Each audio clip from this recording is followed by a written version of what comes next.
तुम्ही पाहत आहात MCN न्यूज मराठी।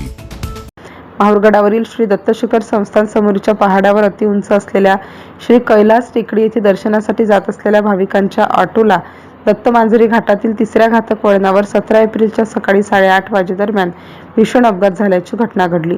ऑटो चालकाचा ताबा सुटल्याने ऑटो पलटी होऊन यामध्ये चालकासह 8 भाविक गंभीर जखमी झाले आहेत। हिंगोली जिल्ह्यातील कळमनुरी तालुक्यातल्या येळेगाव तुकाराम येथील 7 भाविक ऑटो चालक गजानन नागरे वय 32 वर्ष यांचा ऑटो क्रमांक MH37 G4726 ने माहूरगडावरील श्री कैलास टेकडीच्या दर्शनासाठी जात होते। श्री दत्तशिखरचा घाट उतरून काळापाणी तलाव मार्ग श्री कैलास टेकडीजवळ पडत असल्याने घाटातून जाताना तिसऱ्या अतिशय घातक वळणावर ऑटो चालकाचा ताबा सुटल्याने ऑटो पलटी झाला। यामध्ये अश्विनी दुर्गे, लक्ष्मीबाई काळे, अर्णव दुर्गे, प्रशांत काळे, वर्षा मीना काळे, सपना काळे, दत्ता काळे हे भाविक गंभीर जखमी झाले आहेत। दरम्यान गंभीर जखमींना स्थानिक नागरिकांनी वैद्यकीय उपचारासाठी नाशिकच्या रुग्णालयात दाखल केले। त्यानंतर गंभीर जखमींना पुढील उपचारासाठी यवतमाळ येथे पाठवण्यात आल्याचे वृत्त प्राप्त झाले आहे। MCN न्यूज मराठीकरिता गोपाल चव्हाण, माहूर।